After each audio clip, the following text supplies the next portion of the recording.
Jai Hind everyone. So welcome to the chemistry class for class 9. So we are taking our chemistry classes. So already we have started our first chapter that is called matter in our surroundings. So we have to also explore this one as we are taking the online classes, recorded classes. So we can start from the beginning. Okay, that how what is the matter and all the things. So let's start. So the chapter is the name is our matter in our surroundings. Now the point is that what is matter? Or before than that, I can ask you that after reading this chapter, what you will learn. Number one, you will get an idea about that matter and their properties. That is a very important thing. Next, you can get an idea of the states of matter. Three general states are there. You can differentiate them. After that, you can see that after changing the temperature and pressure, we can easily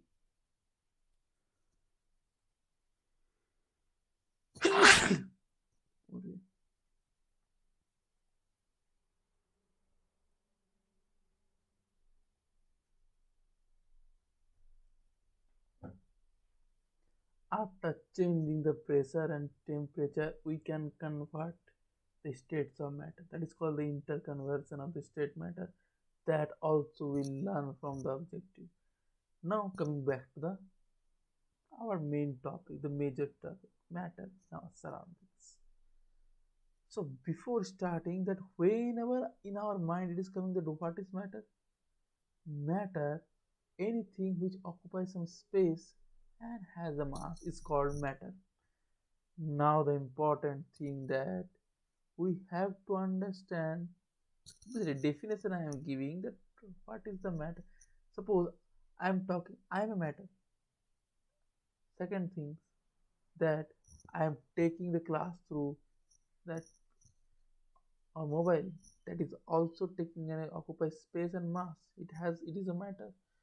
So we are in general, if I talk that we are surrounded by matter. We are surrounded by matter. That is why we have it is a necessary to understand the matter, nature of matter.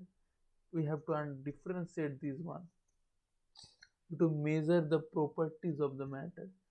So if I give more example is there like chair, table, computer, mouse, keyboard, everything which has a mass, which occupies space is matter. But if I talk that feeling, fever, talking, these are not any matter because they doesn't have any mass. They don't occupy any of spaces. So these things you have to remember. Now, one important aspect I am just telling you that Indian philosopher in the early times, if I talk about that, that time they have talked about that every living and non-living elements are made of five basic elements. What I'm telling, five basic elements, and what are these?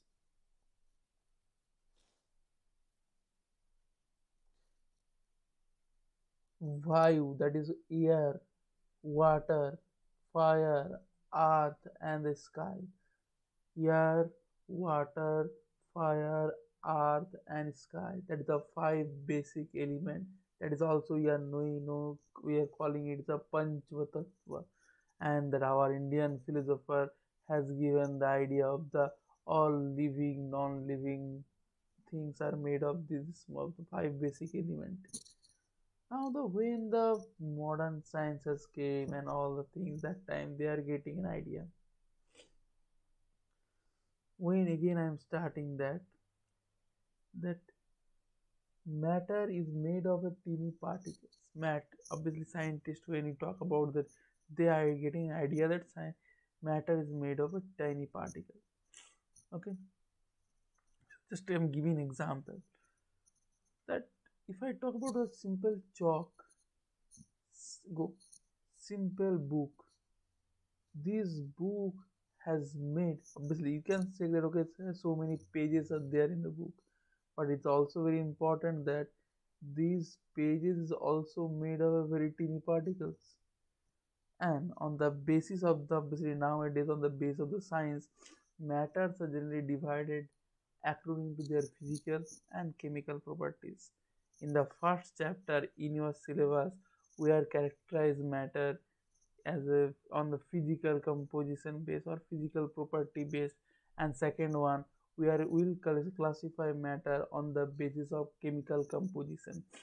So first I am coming back to the physical composition, classification on the base of physical composition. Physical composition, if we classify sorry we classify matter as a gas, as a liquid, and as a solid. Now we are moved back to our next part. Change of states are also matters of everyday life. Simple thing example I'm giving: ice melts and water freezes. Water changes into steam, condensation of liquid water and cooling. All things are interrelated. All things are interrelated. Now, moving back to the right. And on the basis of chemical nature, if you are classifying matter, I'm just giving a simple idea that it is being classified as the element, compound, and the mixer. This classification we will read in the next chapter. Now coming back to our first chapter. When we read about the matter, matter means matter which is occupy some space and have some mass. Now we have to know about the physical nature or physical characteristic, or you can say properties. So they are generally adding few points of properties which we have, few points of properties of matter which we have to know. Suppose number one point is that particles of matter are very tiny. Particles of matter are very tiny.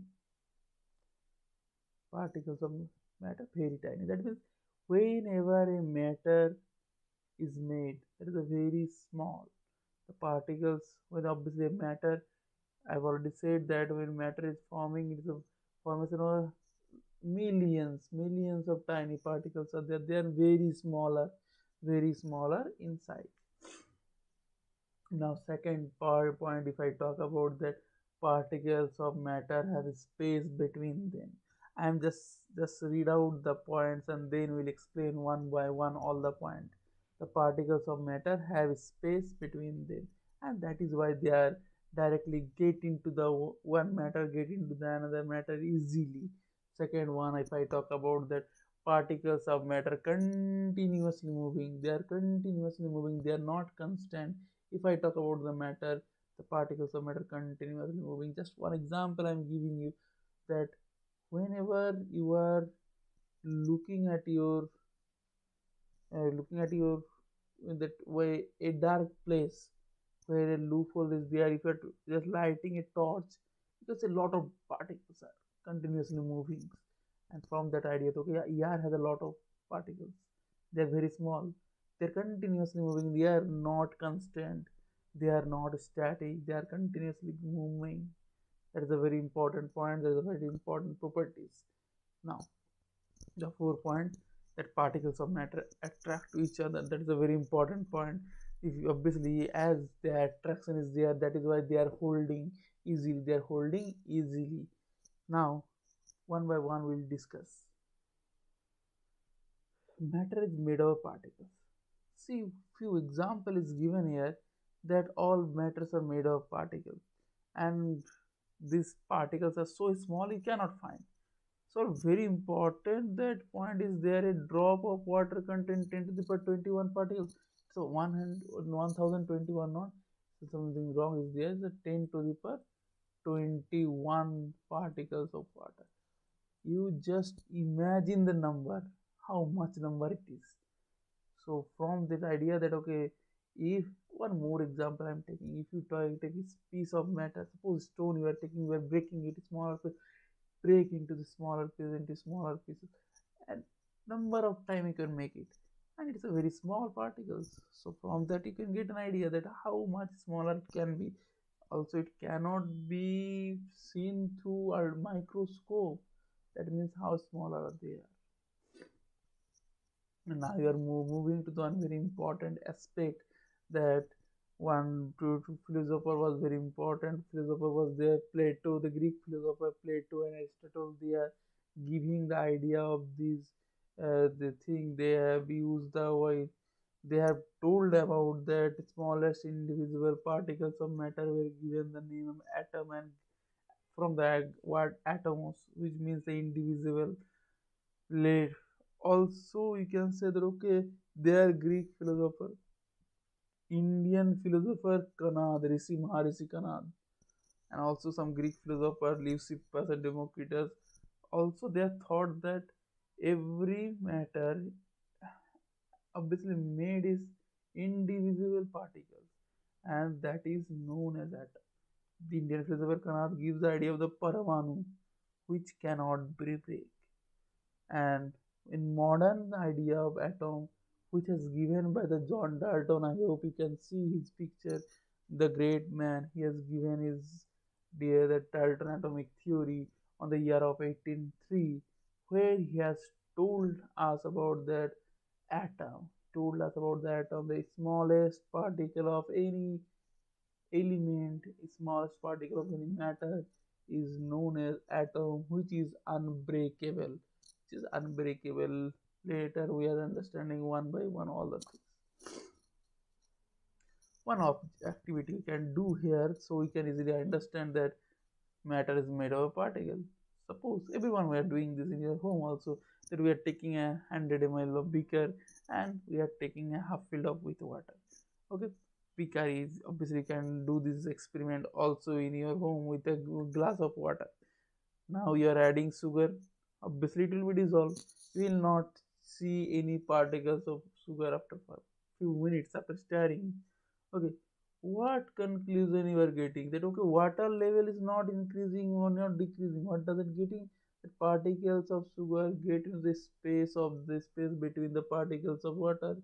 It is very important that the second point was there, that every particle have a space. Particles of matter have a space in between them, and that is the point we are understanding from this experiment. Next point. Obviously, when you read out things, two questions generally came. What is meant by particulate nature of matter? Matter is made of particles. The particles which make up matter are atom of molecule. Second question. Suppose you are having a water and you are putting a drop of blue ink or black ink, whatever ink you have. And you can say after some time the blue color sprayed and solution become blue. What is the phenomena known as diffusion? The phenomena is known as diffusion. It is also showing that particles are continuously moving. Diffusion is obviously the definition of diffusion is different thing. The intermixing of substances on their own slow diffusion. Technical definition is there, but in simple thing you have to know that they are continuously moving. Particles are continuously moving. So that is the one point. Now, if I go to the next part, suppose when a teaspoon of salt is dissolved in 1 2 liter every drop of water, that tastes salty. Suppose you are taking one salt, 1 spoon of salt, 1 spoon sugar is very better. 1 spoon of sugar you are taking little bit sugar, that the sweet solution will be there. If you are continuously adding the sweets sugar, you are continuously adding, then what will happen? It will be very tasteless, I can say. One activity you can also do, everybody in our house, that Dettol is there, we are using the Dettol for as a disinfectant. Okay, and whole water, if I give you 1 drop of Dettol, few drops Dettol you are giving, mix in water, after that the whole solution has a smell of water Dettol. If you are diluting over the water, it still has a smell of the Dettol. What does it mean? The Dettol particles are very small. They have get into the space, and the the small particles are coming into our nose. So that is a very important point. One more important experiment we can do. Already these experiment we have done in the practical lab, and I think the class 9 we has done this one. So let's start. Okay, so what we'll do, that we'll take five beakers. In one beaker we'll take the pure 100 ml of water, and in another four beaker, that one beaker we are taking that few crystals of potassium permanganate, and we are adding water to that solution. You can see the color is changing continuously. The color is a purple color, deep purple color. Now what we'll do, we'll take the 10 ml of this solution to the new beaker, and we are adding water. You can see the color intensity will be decreased, but color was there. Again you are taking this 10 ml of solution to the new beaker, adding the water. What you are getting, that the color is again diluted. Obviously what we are actually doing, we are just diluting the solution, and what we are observing, we whatever dilution we are going, intensity of the color is decreasing, but not intensity color decreasing, but color is not disappearing. From that point what you are getting, just see here how many crystals you have added. Two or three crystals, they are visible, but they made a very small particle, so that after so much dilution still the color is there. The color is coming because of the potassium permanganate. So what conclusion you can draw from this experiment, that potassium permanganate crystal contain millions of tiny particles, and so after so much dilution we can see the color of the solution.